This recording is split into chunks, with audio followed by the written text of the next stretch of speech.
ETF index mutual funds నేర్చుకుని stock మార్కెట్లో రాణించాలనుకుంటున్నారా? వెంటనే ఈ నెంబర్కి కాల్ చేయండి.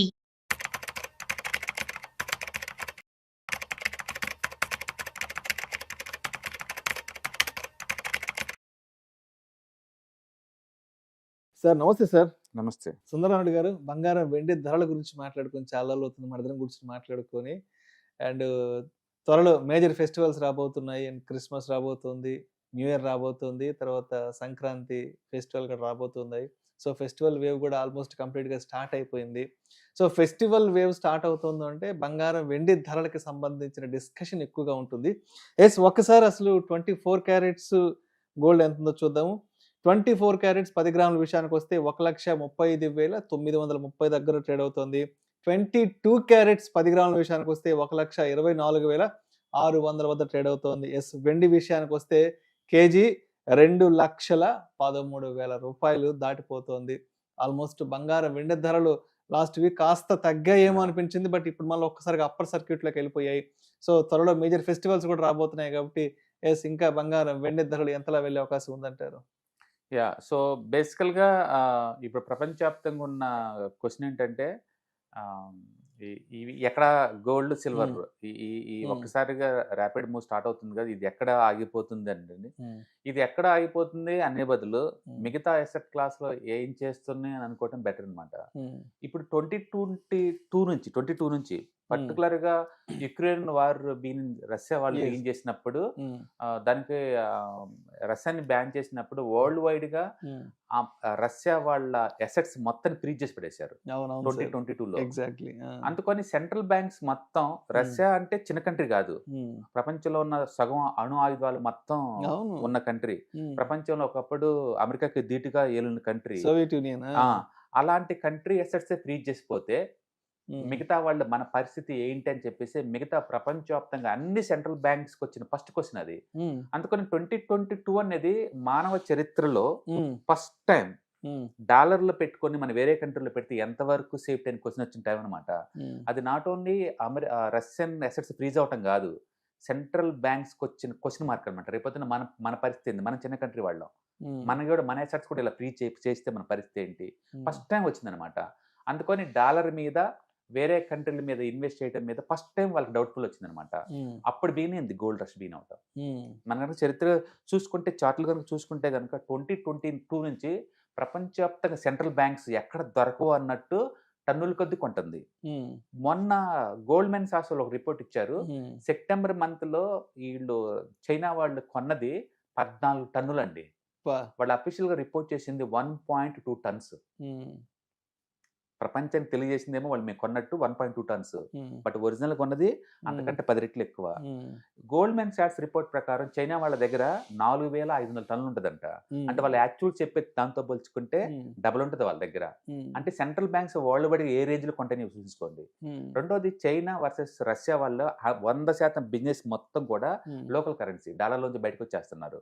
దాని మీనింగ్ ఏంటంటే ప్రపంచవ్యాప్తంగా అన్ని చోట్ల డాలర్ వాడకం తగ్గింది, డాలర్ ని సెంట్రల్ బ్యాంక్ స్టోర్ చేయడం తగ్గింది.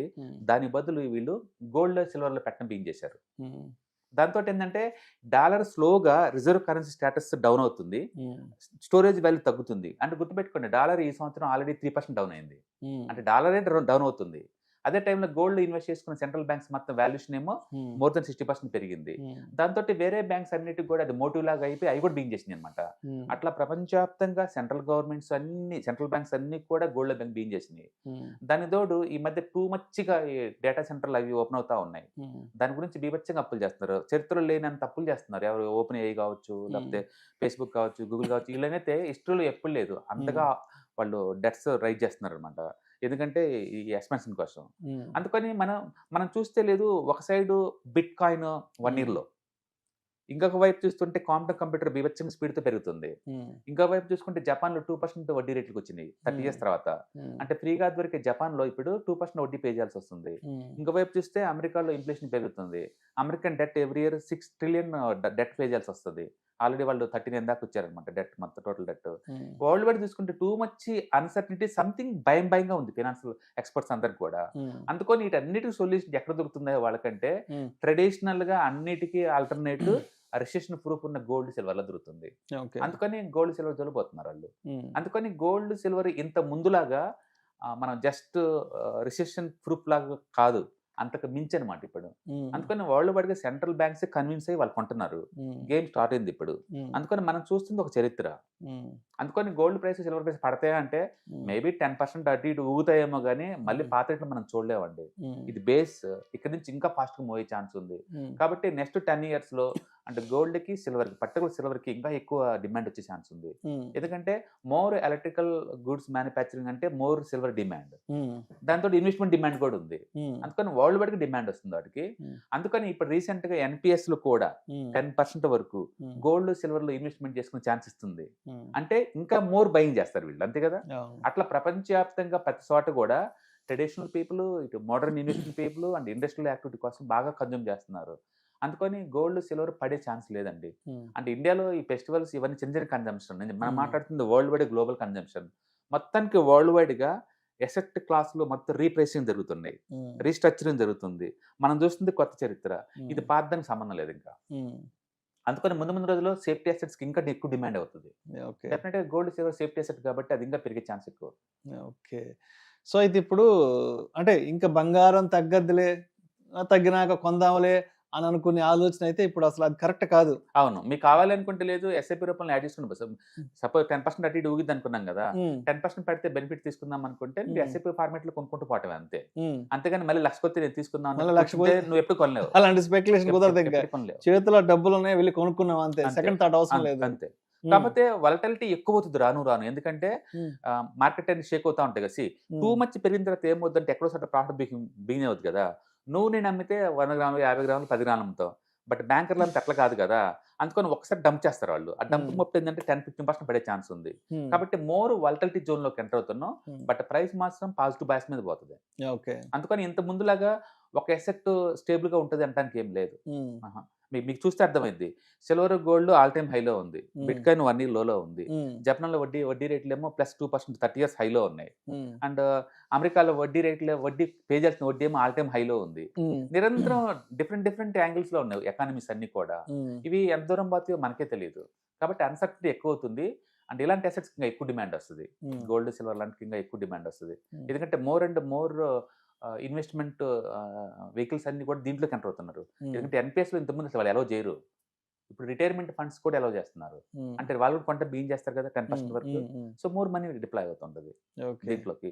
అందుకని డిమాండ్ అప్ అండ్ డౌన్ అవుద్దేమో కానీ బట్ పాజిటివ్ బయాస్ మీద మూవ్ అయ్యే ఛాన్స్ ఎక్కువ ఉంది. అండ్ ఒకప్పుడు సిల్వర్ అంటే ఏదో ఒక సైడ్ ఏదో ఉండేది, సిల్వర్ అంటే జస్ట్ గిఫ్ట్ ఐటమ్స్ అప్పుడు మాత్రమే సిల్వర్ గురించి మాట్లాడుకునే వాళ్ళవి. బట్ ఇప్పుడు సిల్వర్ అనేది కంప్లీట్ గా లైమ్ లైట్ లోకి వచ్చేసింది. అంటే అది కూడా one of the biggest asset class అయిపోయింది. అంటే అంత ముందు సిల్వర్ గురించి అంత డిస్కషన్ ఉండేది కాదు, అంత ప్రైమరీ ఫోకస్ ఉండేది కాదు. సో బికాస్ ఆఫ్ ఇప్పుడు ఇండస్ట్రియల్ కన్సంప్షన్ వల్ల ఎక్కువ అయిపోయింది కాబట్టి ఒక్కసారి దీని మీద ఎలా గట్టిగా ఫోకస్ చేయొచ్చు అంటారు ఫర్దర్ డేస్ లో సిల్వర్ తీసుకోవడానికి? సిల్వర్ ఇప్పుడు almost cup and handle pattern breakout అయిందండి. అంటే కప్ డెప్త్ ఎంత ఉందో అంత ఉంది. మనం చూస్తున్న సిల్వర్ ఇప్పుడు బేస్ యాక్చువల్ చెప్పాలంటే డాలర్ ఫార్మేట్ లో చూస్తే $60 దగ్గర ఉంది కానీ అది బేస్ అనమాట. ఇప్పుడు నుంచి నెక్స్ట్ 10 years లో ఈజీగా 5 to 10x ఎక్స్పెక్ట్ చేయొచ్చు, 5x ఎక్స్పెక్ట్ చేయొచ్చు. అంటే ఇప్పుడు నుంచి యావరేజ్ మీద అదే 20-30 మూవ్ అవుతుంది. కాకపోతే కమోడిటీ మార్కెట్ లో టూ మచ్ వాలటిలిటీ ఉంటుంది. అది టూ మచ్ మూవ్ అవుతుంది కదా, టూ మచ్ బ్యాక్ వస్తుంది, టూ మచ్ మూవ్ అవుతా ఉంటుంది. కాబట్టి ఆ వాలటిలిటీ బేర్ చేయడం రెడీ అవ్వండి. ఇంత ముందులాగా స్లో అండ్ స్టడీగా ఉండవు ఇప్పుడు, ఎందుకంటే టూ మచ్ పెరిగింది కదా. ఈ ఒక్క సంవత్సరంలోనే ఆల్మోస్ట్ 110% పెరిగింది సిల్వర్. అంత పెరిగినప్పుడు ఎంతకంత ప్రాఫిట్ బుకింగ్ స్టార్ట్ అవుతుంది. అందుకని కొంచెం బ్యాక్ వస్తుంది. మేబీ నేను అనుకోవడం ఏంటంటే 1,70,000 అలా రావచ్చు. మళ్ళీ అక్కడి నుంచి తీసుకొని మళ్ళీ 2,20,20 అలా పోద్ది, మళ్ళీ బ్యాక్ వస్తుంది 2 lakh, మళ్ళీ తర్వాత 3 lakh వెళ్ళిపోద్ది. ఇట్లా మనం పాజిటివ్ బయాస్ మీద నెక్స్ట్ 10 years బెట్కాసుకోవచ్చు. ఎందుకంటే వరల్డ్ వైడ్ గా electronics goods too much manufacturing బిన్ అవుతున్నాయి, వాటిలో వాడతారు ఈ ప్రొడక్ట్ ని. ప్లస్ ఇన్వెస్ట్మెంట్ డిమాండ్ ఎలాగో ఉంది. అందుకని వరల్డ్ వైడ్ గా ట్రెండ్స్ నడుస్తున్నాయండి, వరల్డ్ వైడ్ గా ట్రెండ్స్ నడుస్తుంది. అండ్ ఇండియాలో కూడా RBI వాళ్ళు సిల్వర్ కి గోల్డ్ స్టేటస్ ఇచ్చేసి అది కూడా బ్యాంక్ లో తనఖా పెట్టుకోవచ్చు అంటున్నారు. అంటే మోర్ ఎంకరేజ్మెంట్ కదా. అట్లా వరల్డ్ వైడ్ డిమాండ్ వస్తుంది. అదే టైంలో మైనింగ్ యాక్టివిటీ బాగా తగ్గుతుంది అనమాట. అందుకని ఈ ఫియట్ కరెన్సీకి ఆల్టర్నేటివ్ గా గోల్డ్ సిల్వర్ డిమాండ్ వస్తుంది. అందుకని తగ్గిద్దా రేట్లు అంటే ఏదో 5-10% ఎక్స్పెక్ట్ చేయండి తప్ప కొలాప్స్ అటువంటి జరగదండి. ఇంకా చెప్పాలంటే వరల్డ్ మార్కెట్ మొత్తం ఆల్ టైమ్ హైలో ఉంది. ఏదైనా బ్యాడ్ అంటే జరిగితే ఈక్విటీ కొలాప్స్ అయ్యే ఛాన్స్ ఉంది వరల్డ్ వైడ్ గా. గోల్డ్ సిల్వర్ మాత్రం ఇంకా ముందు పోయే ఛాన్స్ ఎక్కువ ఉంది. ఎందుకంటే ఈక్విటీ పడ్డ ప్రతిసారి కూడా గోల్డ్ సిల్వరే ముందు పోతా ముందుకు ఉంటాయి. పోతాం. అంటే ఇంత ముందు కూడా ఎప్పుడు లేదు, ఇంత ముందు ఓన్లీ ఒక అసెట్ క్లాస్ లో పెట్టేవాళ్ళు పబ్లిక్ అంతా కూడా. ఇప్పుడు వాళ్ళకి అర్థమైపోయింది, అందుకని వాళ్ళు కూడా మల్టీ అసెట్ క్లాస్ లో పెడుతున్నారు. ఈ సంవత్సరం ఈక్విటీలో నిఫ్టీ పెడితే వచ్చింది 5%. అంటే గోల్డ్ సిల్వర్లో పెడితే కంబైన్ లో పెట్టాం అనుకోండి మోర్ దెన్ 70% వచ్చింది కదా. అందరికి అర్థమవుతుంది ఆ విషయం. సెంట్రల్ బ్యాంక్స్ అన్ని కొంటనే ఉన్నాయి అదే పని కదా. ఈవెన్ సెప్టెంబర్ మంత్ లో కూడా చైనా వాళ్ళు కొన్నది 1.2 అని రిపోర్ట్ చేస్తున్నారు, కానీ వాళ్ళు కొన్నది మోర్ దెన్ 10 టన్స్ అని చెప్పేసి గోల్డ్మెన్ సాక్స్ రిపోర్ట్ అది. అందుకని సెంట్రల్ బ్యాంక్స్ దొంగతనంగా కొంటాయి అంటే ఇక ఇండివిజువల్ పర్సన్స్ వరల్డ్ వైడ్ ఎలా ఉంటుంది చూడండి. అందుకని హ్యూజ్ డిమాండ్ వస్తుంది వరల్డ్ వైడ్ గా. ఖచ్చితంగా పాజిటివ్ బ్యాచ్ మీద వెళ్తుంది, బట్ మోర్ వాలటిలిటీ యాడ్ అవుతుంది. సో మొత్తానికి డబ్బులు అంటే కొనుక్కోవాలి, అంతేగాని తగ్గదా పెరుగుతుందా అంటూ ఇలాంటి స్పెక్యులేటివ్ మైండ్ సెట్ ఉంటే అసలు ఇంకా జీవితంలో ఏ పని చేయలేము. ఒక 2 days back ETF index funds mutual funds కి సంబంధించి ఒక ఇంటరాక్టివ్ సెషన్, ఒక ఎడ్యుకేటివ్, ఒక ఇన్ఫర్మేటివ్ సెషన్ చేశారు. చాలా మంది ఆడియన్స్ తో డైరెక్ట్ గా మాట్లాడారు కదా. సో అంటే ఎవ్రీ సెషన్ లో మీరు నోటీస్ చేస్తున్న కొత్త అంశాలు ఏంటి, పబ్లిక్ కి మార్కెట్ల పట్ల ఉన్న ఇంట్రెస్ట్, మార్కెట్ల పట్ల వాళ్ళకున్న నాలెడ్జ్ ఎలా ఉంది సార్ అసలు? అంటే రాను రాను ఏంటంటే డిజిటల్ ఫైనాన్షియల్ అసెట్స్ మీద ఎక్కువ మందికి అవేర్నెస్ తోటి వస్తున్నారండి. అండ్ వచ్చే వాళ్ళ దగ్గర అందరూ ఎన్ఆర్ఐస్ ఈ టైప్ ఎక్కువ ఉన్నారు, పర్టికులర్ గల్ఫ్ నుంచి అండ్ ఆస్ట్రేలియా, న్యూజిలాండ్, అమెరికా ఇలాంటి నుంచి వచ్చే ఎన్ఆర్ఐస్ ఈచ్ బ్యాచ్ లో 10 to 15 మెంబర్స్ దాకా ఉన్నారు. అంటే మోర్ సొసైటీలో మోర్ సెగ్మెంట్స్ మనం రీచ్ అవుతున్నట్టు అనిపిస్తుంది ఇది. అట్లీస్ట్ మన 2025లో కూడా పబ్లిక్ ఇంకా ఈ మార్కెట్ కి దూరంగా ఉన్న వాళ్ళు ఇంకా ఉన్నారా అని అనుకున్న ఈ టైంలో ఎక్కువ మంది ఇన్వాల్వ్మెంట్ అవుతున్నారు అంటే నెక్స్ట్ జనరేషన్ డెఫినెట్ గా గోయింగ్ టు రాక్ అనమాట. ఎందుకంటే వాళ్ళ కిడ్స్ కోసం అడుగుతున్నారు. అండ్ ఇప్పటిదాకా ఏంటంటే ఇండియాలో traditional assets, bank deposits, postal deposits, secure గా వచ్చే ప్లేస్లు మాత్రం చూసుకున్నారు. ఫస్ట్ టైం వాళ్ళు దాటి బయట థింక్ చేస్తున్నారు, ఎక్కువ రిటర్న్స్ రావాలి, కొంచెం రిస్క్ తీసుకుని పర్వాలేదు అన్నట్టు అనమాట. అండ్ అచ్చా రియల్ ఎస్టేట్స్ ఇంతకుముందు చూస్తున్నారు, ఇప్పుడు రెంటల్ ఇన్కమ్ ఈ కంపేర్ చేస్తున్నారు. అంటే ఇప్పుడు ఏంటంటే పబ్లిక్ లో ఈ మల్టిపుల్ అసెట్ క్లాస్ గురించి ఫస్ట్ టైం అవేర్నెస్ వస్తుంది. ఒకప్పుడు ట్రెడిషనల్ అసెట్స్ అంటే real estate and chits, debt అంతే ఈ మూడిట్లో ఉండేది. ఇప్పటికీ చాలా మందికి అందులో కంఫర్ట్ గా ఉంది, అది కూడా వెల్త్ క్రియేటర్సే. కానీ దానికన్నా మోర్ గా సొఫిస్టికేటెడ్ గా ఈజీగా ఆన్లైన్ లో మేనేజ్ చేసుకునే అసెట్స్ ఉన్నాయనే విషయం వాళ్ళకి అర్థమైంది. అందుకని ఇప్పుడు కొత్తగా రీట్స్ లో పెట్టే వాళ్ళు ఉన్నారు, డెట్స్ లో పెట్టే వాళ్ళు ఉన్నారు, కమోడిటీస్ లో పెట్టే వాళ్ళు ఉన్నారు. అసలు ఆ ప్రొడక్ట్స్ ని ఈజీగా ఎలా మేనేజ్ చేయాలో ఎక్కువ మంది వస్తున్నారు అనమాట. And monthly 2 batches, each batch కి 30 to 40 మెంబర్స్ దాకా వస్తున్నారు. అంటే మోర్ అండ్ మోర్ రెస్పాన్స్ బాగున్నట్లు లెక్క. అండ్ ఇప్పుడు కరెంట్ జనరేషన్ అది ఇర్రెస్పెక్ట్ ఆఫ్ ఏజ్ అనమాట. సర్ప్రైజింగ్ ఏంటంటే మోర్ దెన్ 50 ఏజ్ ఉన్న వాళ్ళు ఎక్కువ మంది ఉన్నారు గ్రూపుల్లో. మోర్ మెచ్యూరిటీ మైండ్ సెట్స్, అంటే అంటే యూత్ లాగా నాకు అరగంటకాల మనీ కావాలి, స్పెక్యులేషన్ రేట్ పే చేసేవాళ్ళు కాదు. అసెట్స్ ని ఎలా మేనేజ్ చేయాలి, అసెట్స్ ని ఎలా చూసుకోవాలి, ఈ డైరెక్ట్ రెగ్యులర్ అంటే ఏంటి, గ్రోత్ అండ్ IDCW అంటే ఏంటి, వాళ్ళకి కావాల్సిన స్పెసిఫిక్ డౌట్స్ తోటి మరీ వస్తున్నారు. అలా రావటం వల్ల ఏంటంటే మనకు కూడా క్లారిటీ ఉంటుంది. అంటే చాలా మంది అనుకుంటారు 2-3 గంటల్లో అంత నేర్చుకోవచ్చు అని. ఫౌండేషన్ పెడితే తప్ప మీకు ఏమి రాదండి. మీరు ఇన్వాల్వ్మెంట్ చాలా ఇంపార్టెంట్. రోజుకి 5 నిమిషాలు 10 నిమిషాలు ఏదో ఒక వీడియోస్ వాచ్ చేస్తా కొద్ది అంటే మీకు అవేర్నెస్ పెరుగుతూ ఉంటుంది, ఇంట్రెస్ట్ పెరుగుతూ ఉంటుంది, డౌట్స్ ఎక్కువ వస్తూ ఉంటాయి. అలాంటి డౌట్స్ తోటి ఇలాంటి ప్రోగ్రామ్స్ అటెండ్ అయ్యారనుకోండి, మీరు కరెక్ట్గా క్లారిఫికేషన్ వచ్చింది అనమాట, కనెక్టివిటీ వస్తుంది. అండ్ ఐఎమ్ హ్యాపీ అవేర్నెస్ సొసైటీలో బాగా వచ్చింది. అంటే ఎక్కువ మంది రిటైర్మెంట్ ప్లాన్ చేస్తున్నారు, అడుగుతున్నారు రిటైర్మెంట్కి మా దగ్గర ఇంత డబ్బు ఉంది, ఏం చేయమంటారు, మా దగ్గర 1 కోటి రూపాయలు ఉన్నాయండి, మా దగ్గర ఇలా చేస్తాం. ఇలాంటి డౌట్స్ వస్తున్నప్పుడు ఆ డిస్కషన్ లో ఉన్నట్టు ఉంటే అది బాగుంటుంది, రియల్ ప్రొడక్టివ్ అనమాట. అంటే చాలా మంది వాళ్ళు ఆల్రెడీ 20, 30 lakh 40 lakh పెట్టిన వాళ్ళు ఉన్నారు మార్కెట్ లో. మొత్తానికి ఈ 5,000, 2,000, 1,000 ఇలాంటి ఎస్ఐపీల దగ్గర నుంచి మంత్లీ 1 lakh చేస్తున్న ఎస్ఐపీ, మంత్లీ 5 lakh చేస్తున్న ఎస్ఐపీ ఇలా చెప్పే వాళ్ళు ఎక్కువ ఉన్నారు. కాబట్టి మోర్ సెగ్మెంట్స్ ఇన్వాల్వ్ అవుతుందని అనుకోవచ్చు మనకి. సో ఇప్పుడు December first weekend educative webinar మొన్న 10th, 11th డేట్స్ కంప్లీట్ అయింది. అండ్ డిసెంబర్కి సంబంధించి నెక్స్ట్ సెషన్ ఏం ప్లాన్ చేస్తున్నారు? అండ్ అంటే ఈసారి ఆడియన్స్ కి కొత్తగా ఎటువంటి ఫ్లేవర్ ఆఫ్ కంటెంట్ ముందుకెళ్దాం అనుకుంటున్నారు? ప్రతిసారి కొత్త ఫ్లేవర్, కొత్త ఎలిమెంట్ యాడ్ చేయడం కుదరదండి. బట్ మా ఎక్స్పీరియన్స్ కొత్తగా వచ్చిందని మాత్రం షేర్ చేస్తాం అనమాట. And apart from the regular course content తో పాటు ఎక్స్పీరియన్స్ షేర్ అవుతా ఉంటుంది. అండ్ మీరు ఎవరైనా ఇంట్రెస్ట్ ఉందంటే కింద స్క్రోల్ అవుతున్న నెంబర్ పింగ్ చేస్తే టీమ్ కాల్ చేస్తారు. డేట్స్ కూడా డిసెంబర్ 27th ఉంది కదా, డిసెంబర్ 27th 28 డేట్స్ ఏమో కదా. అండ్ అందరూ పబ్లిక్ మొత్తం కంఫర్ట్ గా ఉండే సాటర్డే, సండేస్, వీకెండ్స్ లో ఉంటాయి. సో ఆ 2 టైంలో అటెండ్ అవుతే మీకు క్లారిటీ ఉంటుంది. అయితే ప్రోగ్రామ్ జస్ట్ అటెండ్ అయితే మీకు ఫౌండేషన్ పడిద్దేమో తప్ప అదేదో 100% మీకు వచ్చింది అనుకోమాకండి.